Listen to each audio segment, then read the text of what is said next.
저에게는 아직도 기억에 남는 영화가 있습니다. 추석 되면 이제 TV에서 영화가 나오는데요. 여러분들 아마 보신 분들도 계실 것 같아요.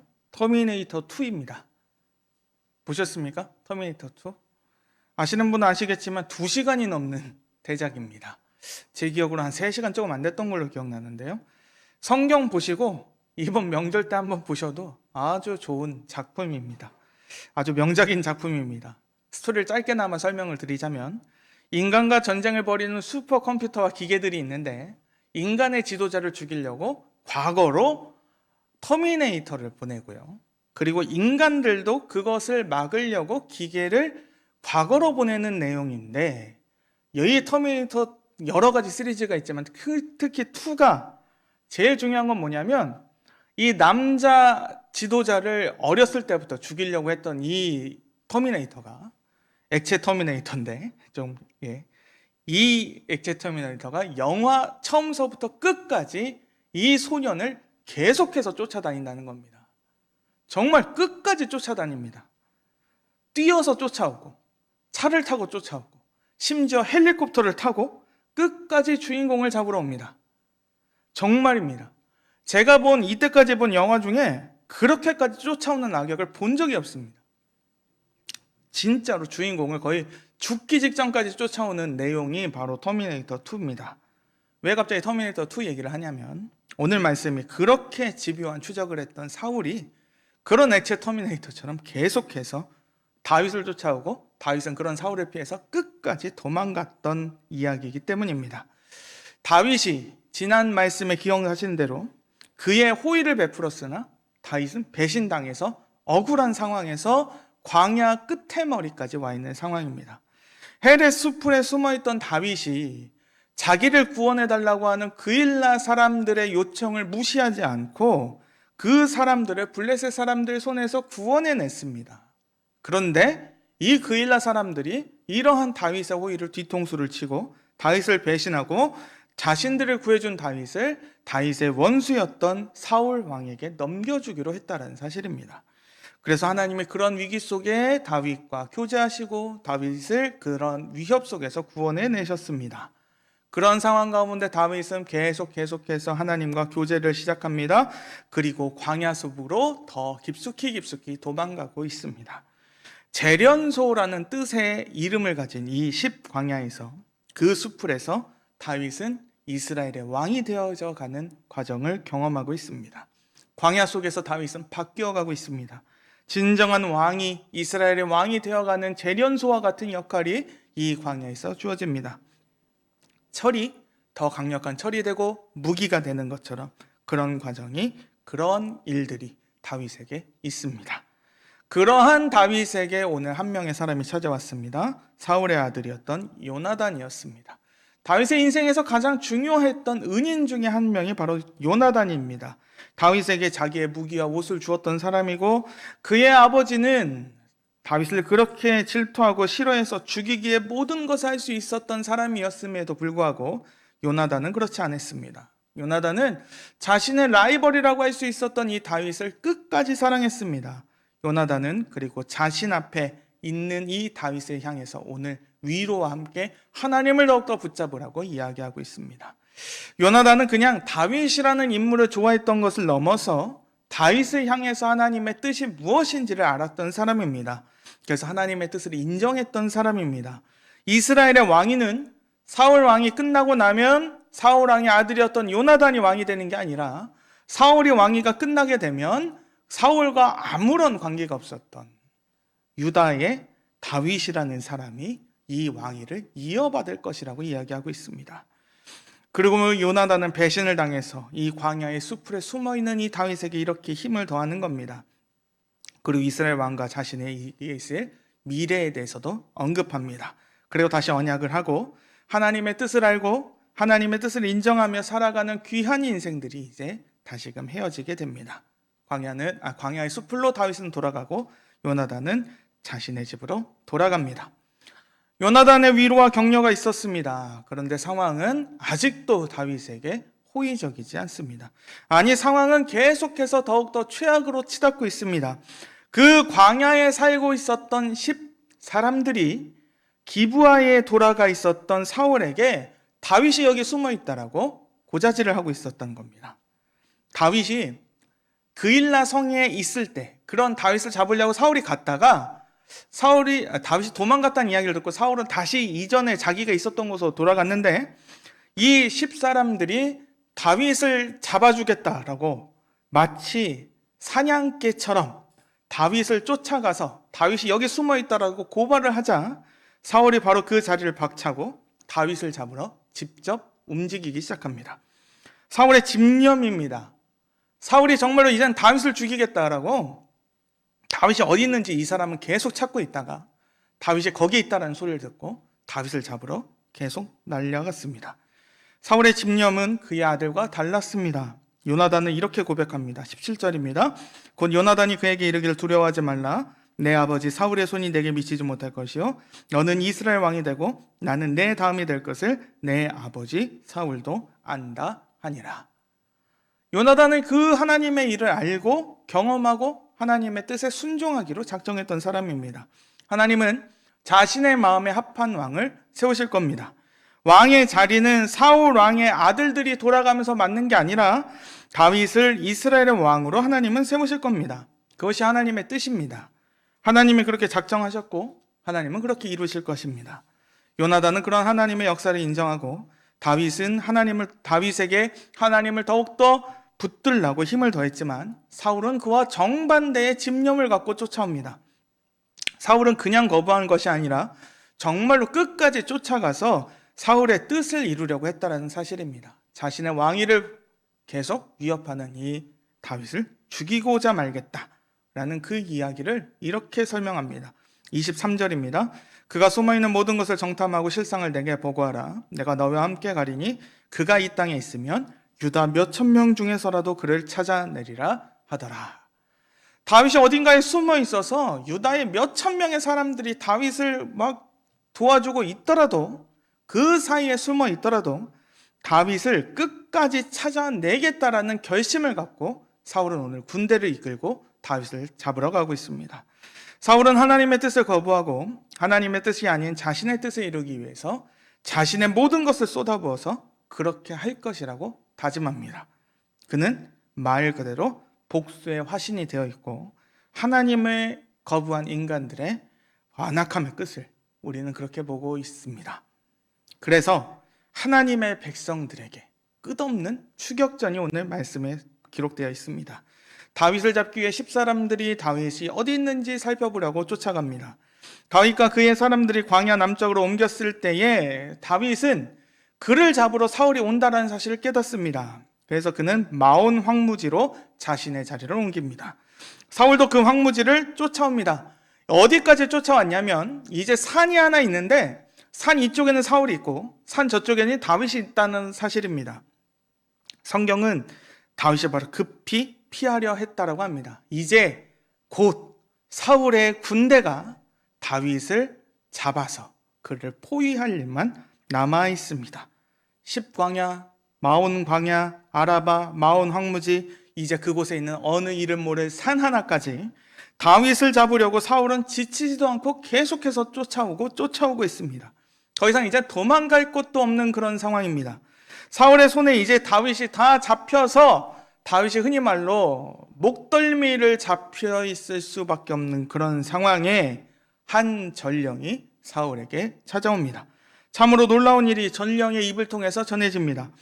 하필 블레셋 군대가 이스라엘을 향해 쳐들어오기 시작했다는 사실입니다. 이제 다 잡았는데 사울 입장에서 보면 이제 조금만 더 가면 다윗을 잡을 수 있는데 하필 나머지 이스라엘 땅에 블레셋 군대가 쳐들어왔기 때문에 그들을 넘어갈 수 없어서 사울은 쫓는 것을 포기하고 다시 돌아옵니다. 그 바위의 이름이 바로 셀라 마하 느곳이라는 것입니다. 이 뜻이 무슨 뜻이냐면 분리하는 바위입니다.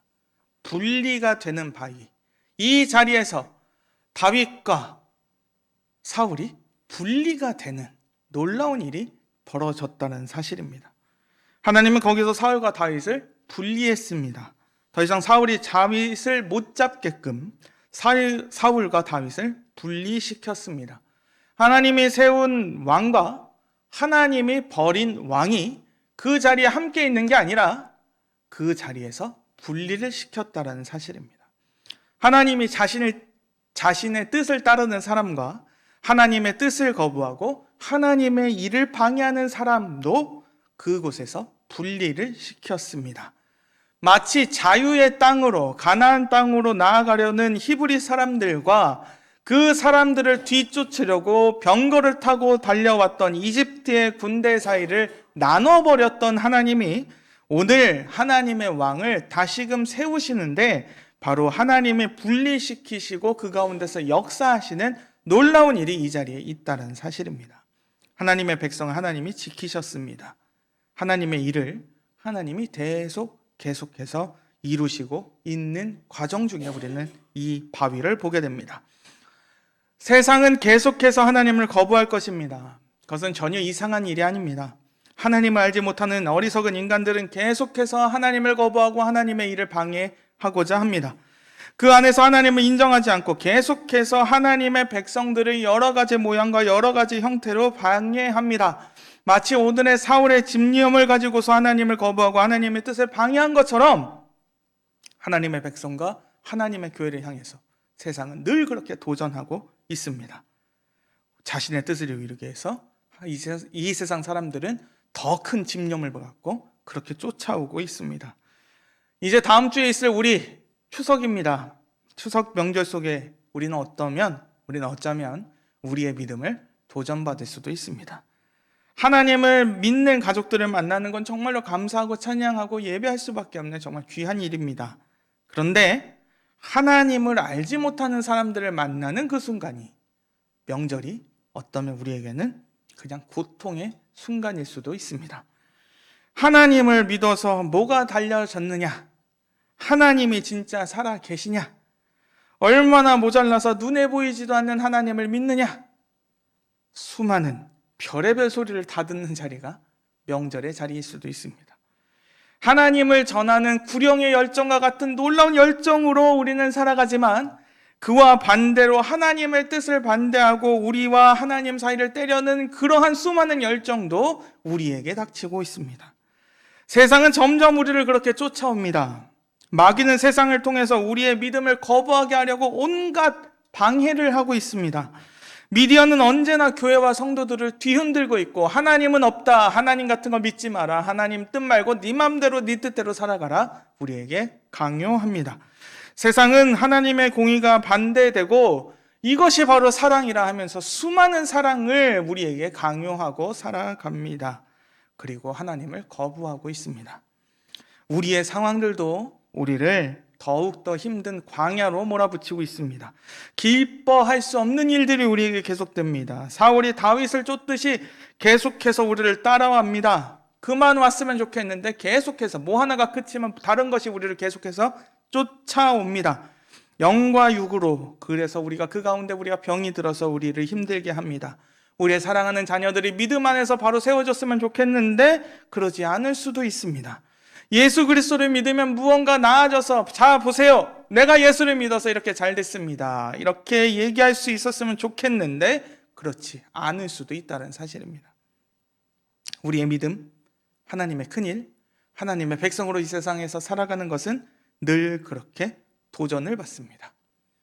우리의 대적들의 손아귀에서 우리는 절대로 피하지 못하고 우리는 계속해서 도망가는 것 같습니다. 그러나 우리에게는 이 세상에 보지 못할 일들이 펼쳐진다라는 사실을 우리는 잊지 말아야 합니다. 그 일나 사람들, 10광야에서 사는 사람들은 눈에 보이는 왕을 찾았습니다. 그리고 그들은 그 왕을 의지해서 살아갔습니다. 그래서 이 세상 왕은 그들을 칭찬했지만 그들은 그들의 눈에 보이지 않았던 하나님을 거부하는 길을 선택했습니다. 그와 반대로 하나님의 뜻을 따랐던 사람들이 있었습니다. 광야에서 같이 다윗과 같이 배신을 당했던 자리에도 그 다윗을 떠나지 않았던 사람이 있었고, 왕자였지만 다윗을 다음 왕으로 선언한 요나단 같은 사람들도 있었습니다. 그런 그들에게 하나님은 역사하셨다는 사실입니다. 이 분리하는 바위에서 하나님은 놀라운 일을 이루셨다는 사실입니다. 하나님은 사울에게 다윗을 넘기지 않으셨습니다. 곧 잡힐 것 같고 이제 죽음과 생명이 한 걸음밖에 없는 상황에서도 하나님은 놀라운 일을 행하시고 하나님은 생명과 죽음을 분리시키시고 하나님의 백성과 하나님의 원수를 분리시키셨습니다. 하나님이 함께 하시고 하나님이 분리시키시니 애굽과 이스라엘의 사는 곳이 달라졌습니다. 같은 바다였지만 생명을 얻는 길이 되었던 이스라엘과 반대로 분리된 다른 사람들은 이 바다가 그들에게 무덤이 되었다는 사실입니다. 하나님이 물결이 넘치는 강을 건너게 하시고 하나님의 백성들을 지키시고 인도하신 하나님이 매 순간 매번 다르지만 그렇지만 동일하게 진정한 기적을 매번 보여주셨다는 사실입니다. 이사야 선지자는 이러한 하나님의 일을 이렇게 선언했습니다. 이사야 41장 10절에서 13절인데요. 우리 교독하도록 하겠습니다. 두려워하지 말라, 내가 너와 함께함이라. 놀라지 말라, 나는 네 하나님이 되리라.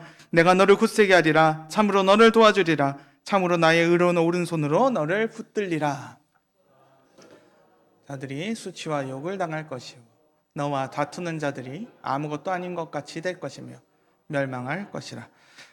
내가 찾아도 너와 싸우던 자들을 만나지 못할 것이요 너를 치는 자들은 아무것도 아닌 것 같고 허무한 것 같이 되리니. 다 같이 읽겠습니다. 이는 나 여호와 너의 하나님이 내 오른손을 붙들고 내게 이르기를 두려워하지 말라, 내가 너를 도우리라 할 것임이니라. 아멘.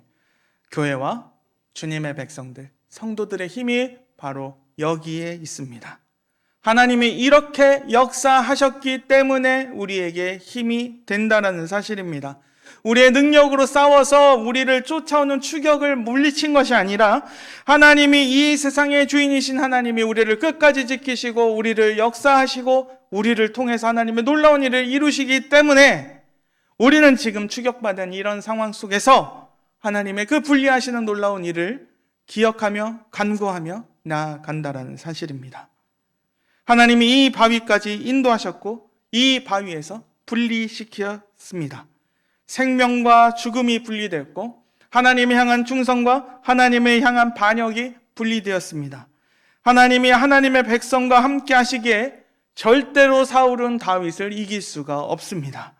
하나님의 백성들에게 성벽이 되시고 방패가 되시고 반석이 되시고 칼과 능력이 되시기 때문입니다. 바로 분리시키시고 그 안에서 놀라운 은혜를 계속해서 지금까지 그리고 하나님을 만나야 볼 그때까지 하나님의 백성을 향해서 하나님의 열심은 쉬지 않고 지금도 역사하고 계신다는 사실입니다. 쉬지 않으시고 그 눈과 귀를 자신의 백성을 향해서 여시는 하나님이 그 능력의 손과 발과 그 뜻을 그대로 이루시는 하나님이 바로 우리의 하나님이시기 때문입니다. 세상과 환경이 우리를 계속해서 억누르고 우리를 쫓아오고 우리에게 계속해서 공격해서 우리는 무기력하게 도망가는 상황이지만 하나님은 결코 실패하지 않으셨다는 사실입니다. 하나님은 자신의 백성과 하나님의 원수들을 분리하시는 분입니다. 지금 그것이 함께 있는 것처럼 보여서 지금 우리가 조금 힘들고 어렵고 눈물 나고, 물론 지금의 힘든과 어려움이 정말로 크시죠. 어려우시죠. 힘드시죠. 빨리 이것이 끝났으면 좋겠는데 이것이 아직 안 끝나고 있어 보이는 그런 상황이라 할지라도 하나님은 자신의 백성을 절대로 자신의 원수에게 넘겨주지 않으시는 분이시라는 것을 우린 기억했으면 좋겠습니다. 하나님이 그렇게 보증하셨고 하나님이 그렇게 이루시는 분이시기 때문입니다. 눈에 보이는 것만을 찾고 그것을 의지하고 사랑하는 백성들의 삶에서 우리에게는 눈에 보이지 않는 하나님의 놀라운 역사가 계속될 것입니다. 진정한 사랑과 은혜를 여기까지 인도하시고 그 안에서 생명의 역사를 이루시는 일이 하나님께서 매일매일 우리에게 펼쳐 주실 것입니다. 그것을 경험하시는 우리 귀한 성도님들과 제가 되었으면 좋겠습니다. 그러므로 참된 승리의 기쁨의 시간들과 함께 그런 또 명절이 되었으면 좋겠습니다. 마지막으로 그러한 하나님의 만남을 계속해서 전하는 우리 사랑하는 성도님들과 제가 되었으면 좋겠습니다. 우리 굿 파트너 예수 우리 옆에 있잖아요. 진정한 감동과 사랑의 만남은 오직 하나님과의 만남에만 있습니다. 하나님의 아들을 주시면서까지 그러한 만남을 허락하신 하나님, 우리의 생명을 죽음에서 분리시키시기 위해서 그 아들을 주신 하나님의 사랑이 우리에게 있고, 그러한 아들을 주시면서까지 사랑하신 하나님이 끊을 수 없는 사랑으로 우리를 인도하시고 우리와 원수들을 이 바위에서 분리시키실 것입니다. 그러한 하나님을, 그러한 감동을 전하시는 그런 귀한 성도님들과 제가 되었으면 좋겠고, 그런 귀한 은혜의 가을이 되었으면 좋겠습니다.